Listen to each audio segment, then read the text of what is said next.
The very first and most important thing is the heart of the system and the timing, and the belief that the enemy of good food is time. And the faster that you can get something from kitchen production line to consumer, the better off you are, because you prevent a lot of potential issues. So rather than having to solve them later, you're just preventing them.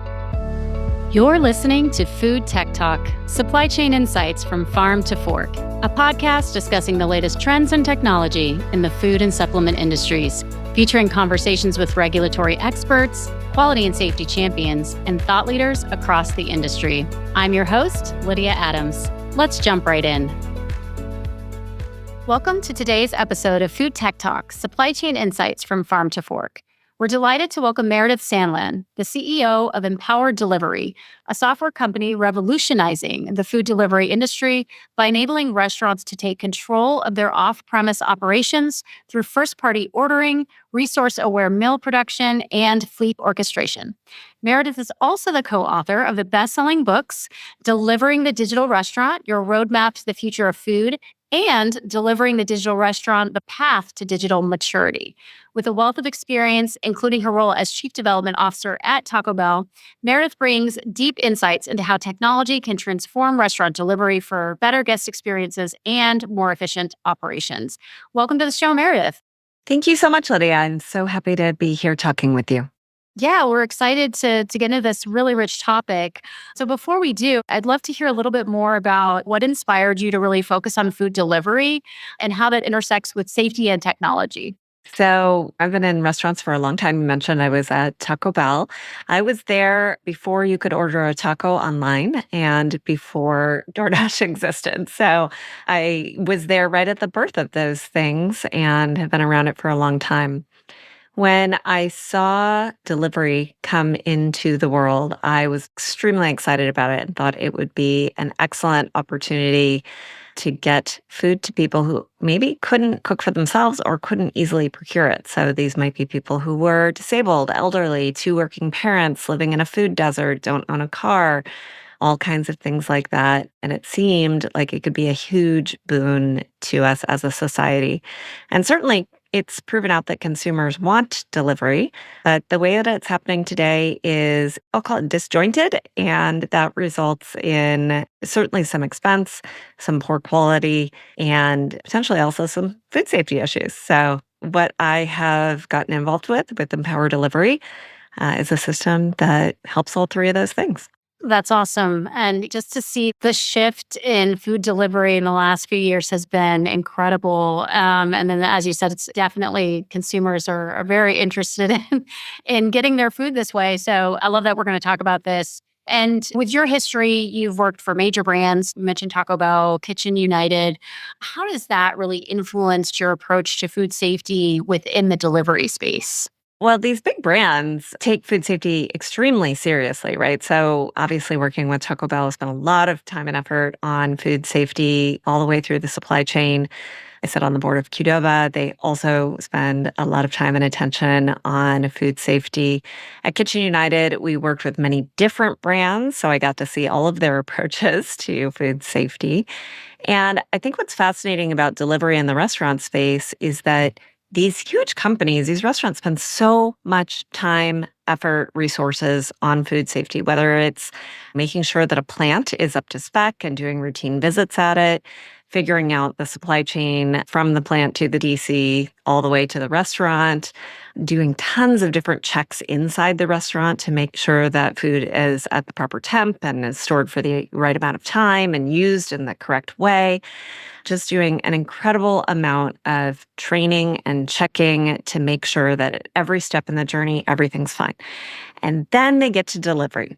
And it's like all of that goes out the window and they spent so much time and effort and attention on this. And then they take the food and they give it to a stranger who's really employed by no one and responsible at best to a totally different company and hope that everything turns out fine. And it's a very odd, like, why would you put that much effort all the way through the chain only for at the last minute when things are actually the most sensitive, right? They've already been cooked and most potential for something to go horribly awry.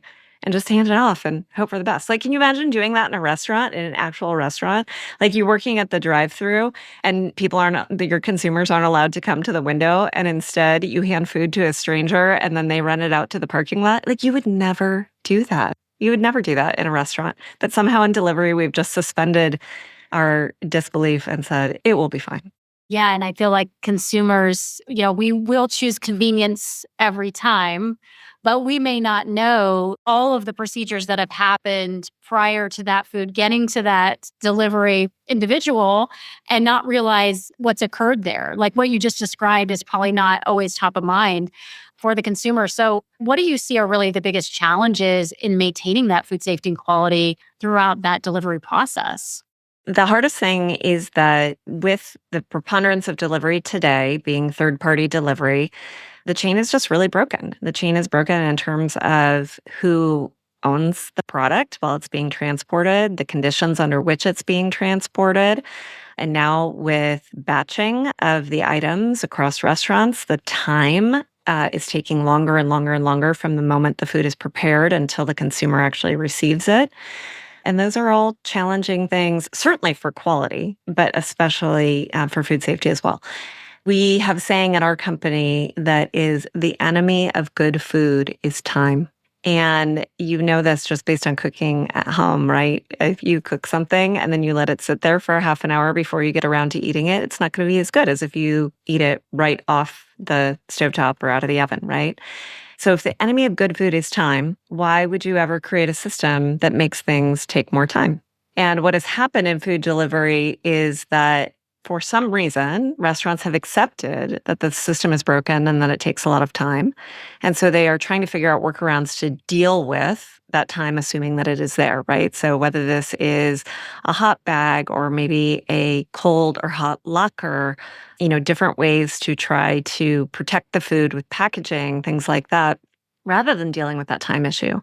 And if you are able to shorten the time from when the food is prepared to when the food is received by the consumer, most of the quality and food safety issues evaporate because time is the problem. Yeah. And then, as you said, typically if you're a guest in the restaurant, you're not dealing with that additional issue. And so you're getting that straight from, and it has that certain quality that you expect. Do you find that the restaurants that you work with discover that it's not just obviously food safety, but, more of a branding concern of once the food gets to the individual that ordered it, it's not the same or it doesn't taste as good. And that becomes a whole other brand problem for them? That's right. So our full system is vertically integrated, kind of the way that old school pizza is vertically integrated, right? It's the ordering system, the brand, the real estate, the operations, and the delivery are all one chain. They are all one chain in terms of who's executing them, the same company, but they are also all one chain in terms of how the technology works together to optimize that process.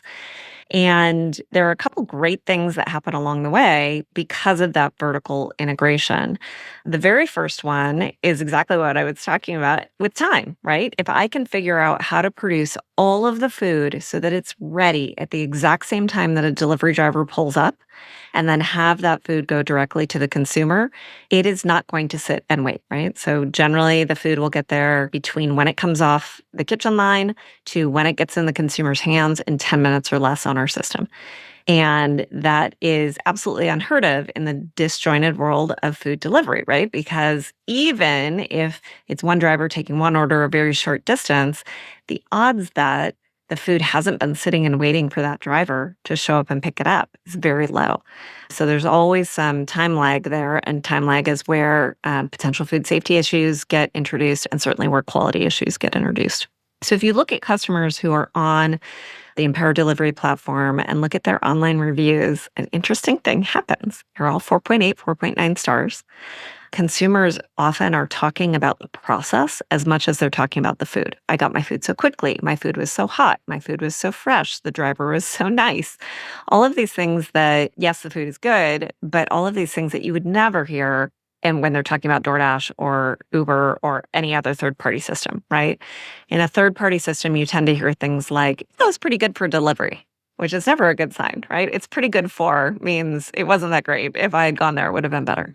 So share some specific innovations and practices that Empower Delivery uses, to kind of like mitigate some of these risks and ensure that everything is delivered properly.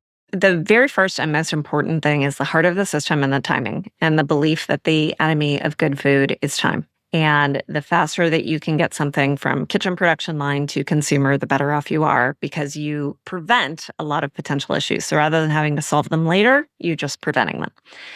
And the main thing that happens in the heart of the software is algorithmic based timing that ensures that every item is finished at the exact same time. So the entire order is finished at the exact same time. And that order is finished exactly as the driver pulls up to take it away. And the way that we do that is using sophisticated machine learning algorithms inside the software that are cognizant of everything that's going on in the kitchen. They are aware of how much capacity each station has, how long each item takes, what the current utilization of each station is. So let's say you've got an order come in that's got a salad, a hamburger, and a pizza. Well, the salad's grab and go. Don't take that out till the very last second. The pizza takes 3 minutes in the oven, whereas the hamburger takes 7 minutes. Okay, well, it seems like probably we should start the hamburger and then do the pizza. Oh, but wait, there are 50 pizzas ahead of that pizza in line that all need to be prepared, so it can't go in. Well, now, actually, what we need to do is hold the whole order back until the pizza can get through the oven and then start the hamburger as we're getting very close to the finishing of the pizza, and then grab the salad at the last minute. So all three of those items are going to come out at exactly the same time, which means they're all going to be hot and fresh, or in the case of the salad, cold. And that's going to happen exactly as the driver pulls up. So the belief is very much where you can prevent problems. That is much, much easier than having to go out and get special packaging to solve a problem or have to figure out how to refund a customer because they were unhappy or, God forbid, deal with some much more potentially serious food safety issue. What about like delivery routes? Does that play into the software as well? Well, I think on the delivery side, what the software does is enable dedicated on-demand delivery. So what that means is that the drivers are in-house, right? They are known to the restaurant, but they are also gig contractors. So it is the brand experience of in-house with the flexibility of the gig contracting model. And what that enables is the restaurant to know the driver who's taking the food. So in a typical third-party delivery scenario, the drivers that happen to come in to pick up the food are totally random. Maybe you saw them yesterday, maybe you've never seen them before. You don't know them. Once they leave, you may never see them again. So what that means is if something goes wrong, you have no way of addressing what happened or who did it or why. I think restaurants, depending on their contracts with third parties, can say, I don't want that driver to come here anymore. But can you actually control that that driver doesn't come there anymore? Probably not. And if, say, for example, drivers are sharing an account and it's two different drivers on one account, the third parties will say, well, we use ID verification to prevent that, but that's only going to be once every so often. If I am an expo at a restaurant and I see that driver every day, the second someone shows up that I don't know, I'm going to know exactly there's something amiss here. There's something awry, right? So controlling that driver force at the local level, knowing who they are, is incredibly important. And then having food safety policies associated with that, right? So again, when you go through onboarding in a third-party system, and I don't know if you've ever done this, but it's interesting to do, to go drive for one of these guys to see. When you go through their onboarding, certainly, they'll have you check some T's and C's and promise not to do this or that or comply with these things. But if you go through our onboarding, the restaurant can require their own T's and C's. So they might say, from a food safety and health standpoint, hey, if you have a fever, don't come deliver for us. You need to stay home. This is a gig contract and we will offer you a contract anytime you want. But if you're sick, you should not accept that contract. The third parties have no way of enforcing that, right? Because the drivers are out there. There's no human who's responsible for them, seeing them, knowing that. But in the case of a dedicated on-demand delivery system, again, that expo, if someone pulls up and is looking feverish and not good and coughing and sneezing and all kinds of stuff, they're going to know instantly, you shouldn't be driving today, ma'am. You're not feeling well, go home. And that is a very, very different and unique ability of having a dedicated on-demand fleet. So basically, then the restaurant can really enforce their own standards, essentially, as well as obviously food safety regulations, which is currently also not a huge part of the third party system, right? Yeah, it is interesting, right? We would say to restaurant workers, if you're sick, don't come in, and we'll hang posters on the walls in the kitchen and enforce that, right? But there's no way to enforce that in a third party contract environment. There's just no way, right? If someone needs to drive, I call it the gig ATM. If they need the gig ATM and they need the cash, if they're sick, there's no way to enforce that. And I am not convinced that any amount of regulation would enforce that because it is such a decentralized, distributed model where no one is really responsible. Who would even say that person was sick, they shouldn't be driving? Yeah, that was my next question is if you see a future where this becomes part of the regulations that, typical food distribution would have to follow, would that ever then apply to delivery? I think it can. I think there would be municipalities or federal government in the executive branch who would have strong incentive to make that happen. But again, the problem is enforcement. Even if you say that's important to you or put in a rule or regulation that requires certain behaviors from the driver workforce, who is going to enforce that? DoorDash, Uber, they never see these people in person. They would never know. The only people who is seeing them is the restaurant, and the restaurant doesn't control them. The restaurant can't say to them, I'm not giving you this order because you're sick. Valid points. So what steps does Empower Delivery really take to provide like transparency and security throughout the delivery process? The software enables a restaurant to have its own dedicated on-demand fleet. So the software is set up with the belief that almost like a workforce management software, the restaurant knows best what the local regulations are, what its policies should be, and how to take care of its own guest. And each restaurant is going to have maybe slightly different requirements for what that means to them and what a great brand experience is. And the software enables each restaurant to have its own setup in that. As a software company, we don't enforce restaurants must do this or must do that, but we make it possible for them to do what they care about. So, in your view, what is the responsibility of the delivery driver in terms of food safety and quality? And obviously, it's not regulated, but what should they be doing? I think that's a really tricky question to answer. And, first of all, I must say, like, the vast majority of delivery drivers are excellent. I don't know, like, I interview them all the time to hear about their experiences and why they're driving. And the vast majority of them are excellent, just like the vast majority of restaurant workers are excellent. But all of these rules and regulations exist for the exceptions, not the common practice, and to make sure that things don't go horribly awry in a very small percentage of cases. So, stepping back, it must be said that there are not a lot of drivers out there acting nefariously. And I think most of them have great intentions and are doing the right thing.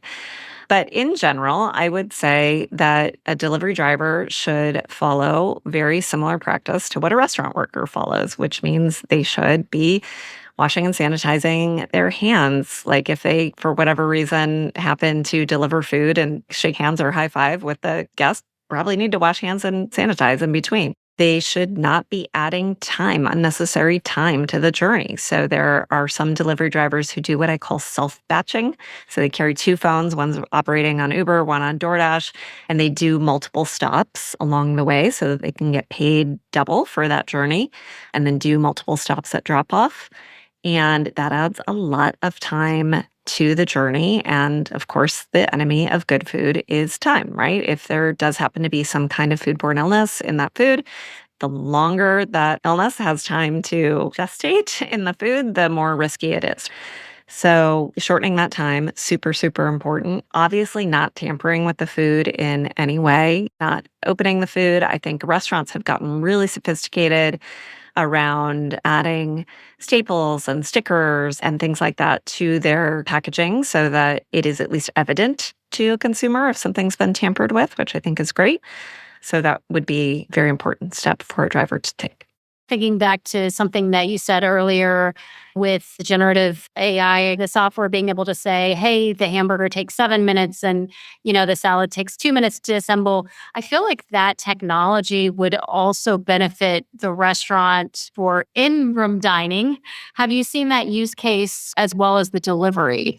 Yes, absolutely. I think figuring out how to bring food together at the right time has historically been the function of the expediter in the restaurant. Has it been a human being saying, drop this, where's my, do this, right? And trying to bring all those things together at the exact same time. And what the software is essentially an AI driven expediter where you are putting that role into software. And the great news about that is even the best expediter has a bad day, forgets things, gets overwhelmed because there are too many dishes being ordered at the same time, loses track of something. And we've all had this experience as consumers at a restaurant when they forget a dish, right? And that typically is a reflection of, a human breakdown where the kitchen just cannot keep track of the volume of things that are coming in. The great thing about computers is that they do not have bad days. They never get overwhelmed. They can keep track of all kinds of information. And the more information you give them, actually, the better they do. And so, yes, you're right. Being able to bring all of those items together in a software-based expo is absolutely a function of the software and something that I think restaurants will adopt increasingly. The pleasant side effect of that, having nothing to do with food safety, is an increase in utilization of each station because you don't have stations sitting idle when they could be working, and you are pulling forward orders that maybe are going to less utilized stations. As you pull forward orders that are going to less utilized stations, you're able to get food out of the kitchen more quickly. Getting food out of the kitchen more quickly in the case of a restaurant with tables, of course, can increase the table turns. So all of those things are positive benefits of having a system like this. And like I was saying, we've just seen so much change post COVID and, all of those things in the last few years. As this continues to evolve, what future trends or innovations do you anticipate that you're going to see in this space moving forward? As it relates to food safety specifically, I think we will see the pendulum swing and we will see restaurants take back delivery in-house. Now, I believe that the W-2 delivery model is broken and having employed delivery drivers just doesn't work. What the companies like DoorDash and Uber and Instacart have shown us is that the people who deliver like to be employed as 1099s, right? They like to have flexibility in their scheduling. They like to write off their cars and, whatever else they do in the spare time that they have. And that model is just superior to a W-2 employed model. I think we swung from in-house delivery, which most, of course, like pizza and Chinese places historically have done, to outsourcing delivery in the form of something like a DoorDash, Uber, Instacart. I think we will swing back to an in-house model to enable better control, better guest experience, better food safety, better issue resolution, right? All of those things are possible when those drivers are in-house. And the difference will be that we will just have a new way of employing these people, right? We will be able to have our own in-house drivers that meet our brand standards and that we can make sure are not working when they're sick or what have you, but also are employed on a very flexible 1099 contractor model. And how do you feel like that's going to kind of relate to the consumer? The consumer's going to start to see the benefits of maybe having that quality brought back in-house, or how do you think that that future looks like? That's an interesting question. I think that the consumer will ultimately notice. And, it's happening in retail already. This is how Walmart delivers with the Walmart Spark program, how Amazon delivers with the Amazon Flex program. Much of that actually is grocery-based food items that are being delivered. And I think that system is faster, it is cheaper, it is higher quality, and consumers grow to trust it. And there is a reason why Amazon and Walmart are doing really, really well in grocery delivery and why folks who are leaning on outside third parties are not doing as well. So I think the same thing will happen in restaurant where you'll start to see folks who do incredibly high volumes of delivery in their context move to this dedicated on-demand delivery model, and consumers will start to vote with their feet and they'll say, well, that is better, faster, and cheaper. And guess what? Better, faster, and cheaper usually wins. That's true. All right. And so, what advice would you give to restaurant operators right now who are looking at, they want to prioritize food safety and quality. They want to keep up with the delivery landscape. How do they adapt and stay relevant in that space? The first thing I would say is do or do not. There is no try. You have to make a decision as a restaurant. Is delivery a business you want to be in or not? Do not begrudgingly do it on the side with 5 orders a day that go outsourced. If you do it that way, your team in the restaurant is not going to pay a lot of attention to it. You are not going to have the resources to invest in, appropriate packaging and tamper-proofing and all of those kinds of things. And you're just sort of going to give it up to, an outside third party and hope for the best. And that model, I think, leads to more errors. That model leads to the in-restaurant staff not caring as much about delivery. And so if you are going to be in it, step one, really be in it, believe in it, treat it as an important channel for your business, and then make decisions accordingly. So the first of those decisions might be around which items you offer for delivery, how you package those items. And then the next set of decisions really will be around time and control. So how can you reduce the time from kitchen to curb? And how can you improve the brand experience during that journey? It's really good advice. Can you tell me a little bit about your books? So for Delivering the Digital Restaurant, there are 2 of them. The first one is Your Roadmap to the Future of Food. And the second one is The Path to Digital Maturity. The first one is really what is happening? Why is it happening? It's very much talking about how the consumer is changing and the technological forces that are coming about at the same time that the consumer is changing. Carl Orsborn and I, my co-author, wrote the book during COVID. We actually started writing right before COVID. And then, we're in a hurry to get it out because it turned out all restaurants desperately needed to know this information. What had been something that leading brands were starting to adopt instantly became something that everyone had to do to survive. So that first book is really the what's changing, why it's changing, very much consumer and technology led. And then the second book is much more for independent restaurants. That's really the how. Where do you begin with all of this stuff? How do you do it well? And what are the steps you take along the journey? Thank you for sharing that. I just have one more question for you. So, obviously you've been in this business for a long time. What is one of the most important lessons that you've learned about building trust with customers through safe and reliable food? Customers being the guest, not the restaurant. We're a B2B2C company, so I always have to clarify.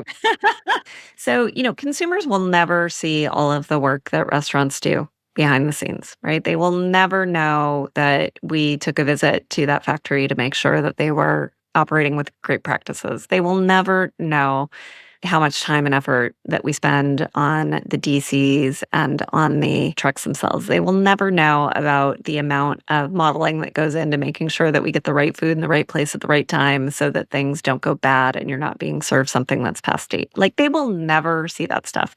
They will never see the temperature taking and the equipment upgrades and all of the things that the whole industry does to make sure that consumer food is safe. But what they will remember is that time that they got sick. That will stick with them. If it ever happens, they will remember, it was that kind of food, it was that brand, it was that location, and the odds that they go there again are pretty low. And so while it might be, I don't know, maybe a little bit of a thankless task to feel like we are engaging and taking care of people in a way that they will never truly understand or appreciate, when we do it right and we get it right, and no one ever gets sick and no one ever has a problem, our best days are when we are invisible. And that is a really important thing to keep doing and to now carry forward and apply to food delivery. That was a great answer. Thank you so much. And where can listeners find out more about Empower Delivery? So we are at empower.delivery. No .com or anything, just empower.delivery. And I can be reached at Meredith at empower.delivery. We'd love to share a demo of the software with anyone who is doing a high volume of deliveries. I absolutely believe that dedicated on-demand delivery is the future. And if that is what describes your restaurant, high volume of deliveries, then we are here for you. Well, Meredith, thank you so much for joining. This has been very interesting. I love topics that kind of move us into the future of where the food industry is heading, and delivery is certainly one of those. So thank you again for all of your insight. Absolutely. Thanks for having me. Thank you for joining us for another bite-sized nugget of food tech talk, supply chain insights from farm to fork. To learn more about Trustwell and its technology platform that connects product formulation, nutrition analysis, and compliant labeling with traceability, recall readiness, and supply chain transparency, please visit www.trustwell.com. Thanks for listening.